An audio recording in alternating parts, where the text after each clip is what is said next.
Good morning ಎಲ್ಲರಿಗೂ. ಇವತ್ತು ನಾನು ಏನು ಮಾಡ್ತಿದ್ದೀನಿ ಅಂದರೆ ಸಾಬುದಾನ ಕಿಚಡಿ ಮಾಡ್ತಿದ್ದೀನಿ.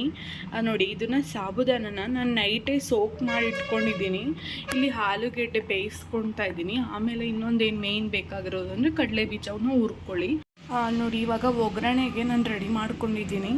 ನಮಗೆ ಇಲ್ಲಿ ಬೇಕಾಗಿರೋದು ಕರಿಬೇವು, ಹಸಿಮೆಣ್ಸಿನ್ಕಾಯಿ ಉದ್ದುದ್ದ ಹಚ್ಚಿಟ್ಕೊಳ್ಳಿ, ಕೊತ್ತಂಬರಿ, ನಿಂಬೆಹಣ್ಣು ಮೇಯ್ನ್ ಬೇಕು.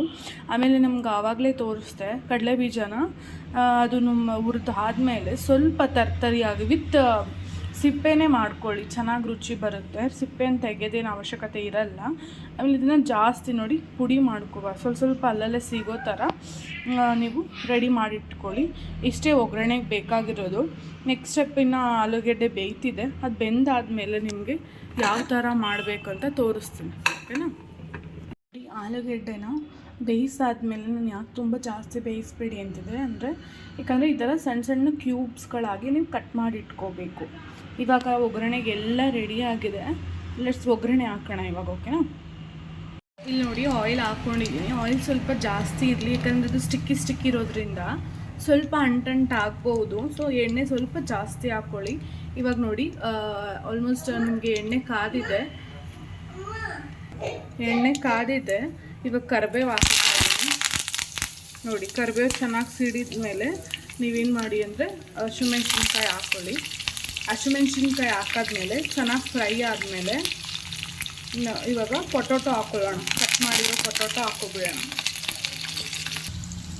ಇಲ್ಲಿ ನೋಡಿ, ಹಸಿಮೆಣ್ಸಿನ್ಕಾಯಿ ಹಾಕಾದ್ಮೇಲೆ ಪೊಟೊಟೊ ಹಾಕ್ಕೊಂಡಿದ್ದೀನಿ, ಸ್ವಲ್ಪ ಉಪ್ಪು ಹಾಕ್ಕೊಂಡಿದ್ದೀನಿ, ಮತ್ತು ಸಕ್ಕರೆ ಹಾಕ್ಕೊಳ್ಳಿ. ಒಂದು ಅರ್ಧ ಸ್ಪೂನಷ್ಟು ಸಕ್ಕರೆ ಹಾಕ್ಕೊಳ್ಳಿ, ತುಂಬ ರುಚಿ ಚೆನ್ನಾಗಿ ಬರುತ್ತೆ, ಓಕೆನಾ. ಈಗ ಆಲೂಗಡ್ಡೆ ಸ್ವಲ್ಪ ಫ್ರೈ ಆಮೇಲೆ ನಾವು ಸಾಬುದಾನ ಹಾಕ್ಕೊಳ್ಳೋಣ.